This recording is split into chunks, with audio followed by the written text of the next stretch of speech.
கிறிஸ்தவர்களுடைய பைபிளில் பழைய ஏற்பாட்டில் ஒரு கதை இருக்குது. ஆபிரகாம் அப்படிங்கிற ஒரு மனிதன்ட்ட கர்த்தர் உன்னுடைய ஒரே மகனாகி ஈசாக்கை எனக்காக பலி கொடு அப்படின்னு சொல்கிறார். அதுக்கு மறுபேச்சு பேசாமல் ஆபிரகாம் தன்னுடைய மகனாகி ஈசாக்கை ஒரு மலையில் கொண்டு போய் ஒரு பலிபீடத்தில் கட்டி வச்சு கத்தியை வச்சு வெட்ட போகிறார், பலி கொடுக்க போகிறார். ஆனால் கடைசி நேரத்தில் கர்த்தர் தடுத்துடுறார். இப்படி தனக்காக ஆபிரகாம் தன்னுடைய மகனை பலி கொடுக்க வந்ததுக்காக கர்த்தர் ஆபிரகாமை பாராட்டி ஆசீர்வதிக்கிறார். இந்த கதையை பற்றி 2 தினங்கள் முன்னால் ஒரு வீடியோ ஒன்று வெளியிட்டிருந்தோம். அதில் இது உண்மையாக நடந்த ஒரு சம்பவம் இல்லை, இது ஒரு பொய் கதை அப்படின்னு சொல்லி நான் சொல்லியிருந்தேன். இப்போ இதில் இருக்கக்கூடிய மிக சுவாரஸ்யமான விஷயம் என்ன அப்படின்னா, இதே கதை குரான்லையும் இருக்குது, முஸ்லீம்களின் இறைவேதமாகிய குரானில். ஆனால் அவங்க இந்த கதையை அவங்களுக்கு ஏற்ற மாதிரி மாற்றி வேற மாதிரி ஒரு விளக்கம் கொடுக்குறாங்க. அது என்ன அப்படின்னா, இறைவன் ஆபிரகாமுக்கிட்ட உன்னுடைய மகனாகிய ஈசாக்கை பலி கொடுன்னு சொல்லலை, மாறாக உன்னுடைய மகனாகிய இஸ்மாயிலை பலி கொடு அப்படின்னு தான் சொன்னார் அப்படின்னு அவங்க சொல்லிக்கிட்டு இருக்காங்க. இஸ்மாயில் என்பதும் இஷ்மவேல் என்பதும் ஒன்று தான். இஷ்மவேல்னு பைபிள் எழுதப்பட்டிருக்கு, அதே பெயரைத்தான் இஸ்மாயில்னு குரானில் எழுதியிருக்கிறாங்க. இதை குறித்து 1400 வருஷங்களாக கிறிஸ்தவர்களுக்கும் முஸ்லீம்களுக்கும் இடையில சண்டை நடந்துக்கிட்டு இருக்கு. பலி கொடுக்க சொன்னது ஈசாக்கையா இஸ்மாயிலையா? சரி, இப்போ இந்த முஸ்லீம்கள் இஸ்மாயிலைத்தான் கடவுள் பலி கொடுக்க சொன்னார், ஆபிரகாம் இஸ்மாயிலைத்தான் கூட்டிகிட்டு போனார் பலி கொடுக்கறதுக்கு அப்படிங்கிறதுக்கு என்ன காரணம் சொல்கிறாங்க அப்படின்னா, அவங்களுடைய குரானில் இஸ்மாயிலை தான் பலி கொடுக்க சொன்னார் அப்படின்னு சொல்லி எழுதலை. குரானில் என்ன எழுதப்பட்டிருக்குன்னா, ஆபிரகாம் தன்னுடைய மகன்கிட்ட பேசுகிற மாதிரி தான் இருக்குது. ஒன்றை பலி கொடுக்குற மாதிரி நான் கனவு கண்டேன் அப்படின்னு சொல்லி அந்த மகன் சரி அல்லாஹ் கேட்குறாருன்னா என்னை நான் பலி கொடுக்கறதுக்கு நானே முன் வர்றேன் அப்படின்னு சொல்கிற மாதிரி தான் குரானில் அந்த வசனம் இருக்குது. அதை இப்போ நீங்கள் திரையில் பாருங்கள். ஆபிரகாம் மகன்கிட்ட பேசுகிறார். பின் அம்மகன் அவருடன் நடமாடக்கூடிய வயதை அடைந்த போது அவர் கூறினார், ஆபிரகாம் கூறினார், என் அருமை மகனை, நான் உன்னை அறுத்து பலியிடுவதாக நிச்சயமாக கனவு கண்டேன். இதை பற்றி உன் கருத்து என்ன என்பதை சிந்திப்பீராக. மகன் கூறினான், என் அருமை தந்தையே, நீங்கள் ஏவப்பட்டபடியே செய்யுங்கள். அல்லாஹ் நாடினால் என்னை நீங்கள் பொறுமையாளர்களின் நின்றுமுள்ளவனாகவே காண்பீர்கள். அப்போ குரானில் இருக்கிற இந்த வசனத்தில் இஸ்மாயிலை தான் கர்த்தர் பலியிட சொன்னார், ஆபிரகாம் இஸ்மாயிலை தான் பலியிட கொண்டு போனார்னு சொல்லலை, மகன் அப்படின்னு மட்டும்தான் குறிப்பிடப்பட்டிருக்கு.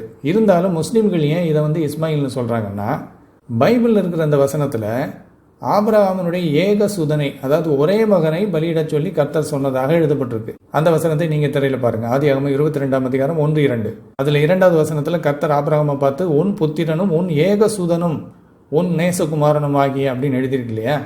அங்கே ஈசாக்குன்னு குறிப்பிடப்பட்டிருக்கு. இருந்தாலும் ஏக சுதன், அதாவது ஒரே மகனை அப்படின்னு சொல்றதாக எழுதப்பட்டிருக்கு இல்லையா? முஸ்லிம்கள் என்ன சொல்றாங்கன்னா, ஈசாக்கு பிறந்த பொழுது ஈசாக்கு ஆபிரகாமினுடைய ஒரே பையன் கிடையாது, அதுக்கு முன்னாடி இஸ்மாயில் பிறந்துட்டார். அப்புறம் எப்படி ஈசாக்கு ஏகசுதனாக இருக்க முடியும்? அப்போ கடவுள் ஏகசுதன்னு சொல்லியிருக்கிறாருனாலே அது இஸ்மாயிலை தான் குறிக்கும் அப்படிங்கிறது அவங்களுடைய வாதம்.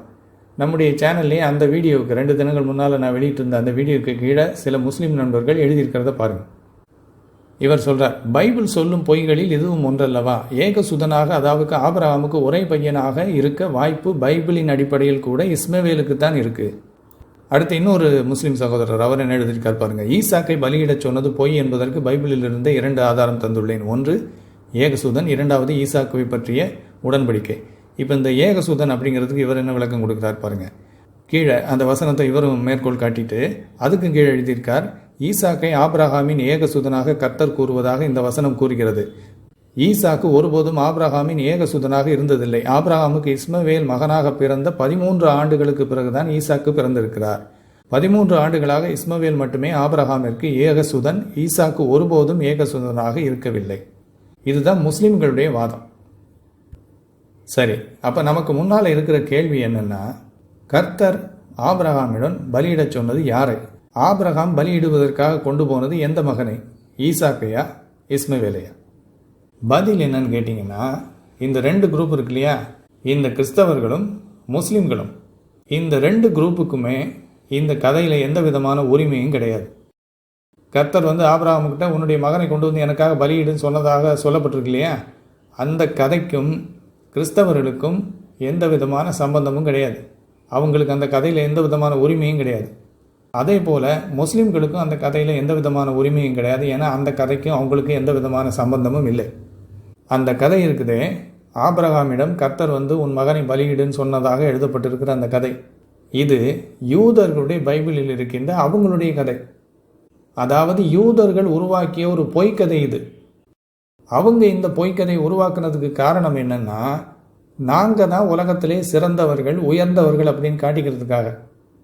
அதாவது எங்களுடைய முற்பிதாவாகிய ஆபிரகாம் கடவுளுடைய வார்த்தைக்கு கீழ்ப்படிந்து தன்னுடைய மகனையும் பலியிடுவதற்காக போயிட்டார். அந்த அளவு கர்த்தருக்கு அவர் கீழ்ப்படிந்தார். அதன் காரணமாக கர்த்தர் அவரை ஆசீர்வதித்தார். அவருடைய சந்ததியாகிய எங்களை தன்னுடைய சொந்த ஜனமாக அவர் தெரிந்து கொண்டார். இப்படி சொல்லி உலகத்தில் இருக்கிற எல்லாரையும் ஏமாத்துறதுக்காக அவங்க எழுதி வச்ச ஒரு பொய்க்கதை இது. எங்களுடைய முற்பிதாவாகிய ஆபிரகாம் இந்த அளவு கர்த்தருக்கு கீழ்ப்படிந்து இருந்ததால் எங்களை கடவுள் தெரிந்து கொண்டார், நீங்கள் எல்லாம் கடவுளுக்கு எதிரின்னு அடுத்தவன்கிட்ட சொல்லி அடுத்தவனை அடக்கி வைக்கிறதுக்காக அவங்க உருவாக்கின கதை இது. இந்த கதையை திருடி கிறிஸ்தவங்க அவங்களுக்கு ஏற்ற மாதிரி ஒரு கதையை எழுதி வச்சிருக்கிறாங்க பைபிளில். அதாவது இந்த கதை இயேசு கிறிஸ்து நம்முடைய பாவத்துக்காக பலியாக போகிறார் என்பதை நிழலாக காட்டுகின்ற ஒரு தீர்க்க தரிசனம் அப்படின்னு அவங்க புதிய ஏற்பாட்டில் எழுதி வச்சிருக்கிறாங்க. ஆனால் யூதர்களுடைய பைபிளில் அப்படியெல்லாம் எதுவும் சொல்லப்படலை.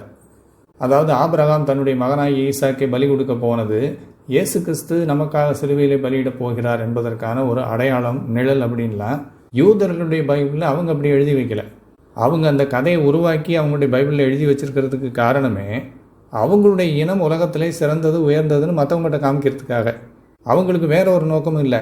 அதனால தான் ஆபிரகாம் ஈசாக்கை பலியிடச் சென்ற அந்த சம்பவம் இயேசு கிறிஸ்து நமக்காக சிலுவையிலே பலியிடப்படுவார் என்பதற்கு அடையாளம் அப்படிங்கிற கிறிஸ்தவர்களுடைய அந்த விளக்கத்தை யூதர்கள் ஏற்றுக்கிறது இல்லை.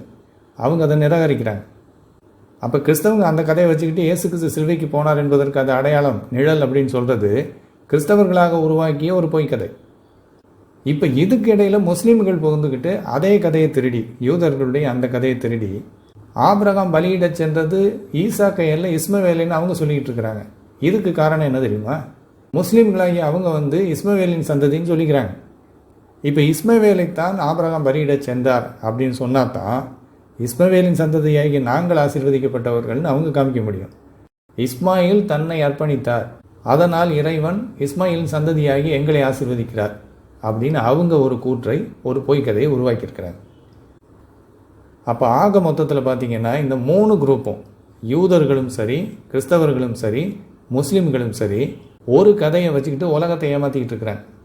யூதர்கள் அவங்கள சிறந்தவர்களாக உயர்ந்தவர்களாக கடவுளின் ஜனங்கள் நாங்கள் தான் அப்படின்னு காட்டுறதுக்காக ஆபிரகாம், எங்களுடைய முற்பிதாவாகிய ஆபிரகாம் தன்னுடைய மகனையே பலியிடுவதற்காக போனார், அதன் மூலமாக அவரும் அவருடைய சந்ததியாக நாங்களும் ஆசீர்வதிக்கப்பட்டோம், எங்களை தான் கடவுள் அவருடைய சொந்த ஜனமாக தேர்ந்தெடுத்திருக்கிறார், மற்றவங்களை இல்லை, மற்றவங்கள்லாம் எங்களுக்கு கீழானவங்கன்னு காமிக்கிறதுக்காக உலகத்தை ஏமாத்துறதுக்காக உருவாக்கி இருக்கிறாங்க இந்த பொய்க்கதையை. இந்த பொய்க்கதையை திருடி கிறிஸ்தவங்க இயேசு கிறிஸ்து சிலுவைக்கு போனதற்கு இது ஒரு நிழல்னு சொல்லி உலகத்தை ஏமாத்திக்கிட்டு இருக்கிறாங்க. அதே கதையை திருடி இஸ்மாயிலின் சந்ததியாகி எங்களை கடவுள் ஆசீர்வதிக்கிறார், எங்களைத்தான் இறைவன் நேசிக்கிறார்னு அவங்க சொல்லி ஏமாத்திக்கிட்டு இருக்கிறாங்க. இந்த 3 குரூப்பில் எந்த குரூப்புக்கிட்ட நீங்கள் ஏமாறணும் அப்படிங்கிறத நீங்களே முடிவு பண்ணிக்கங்க.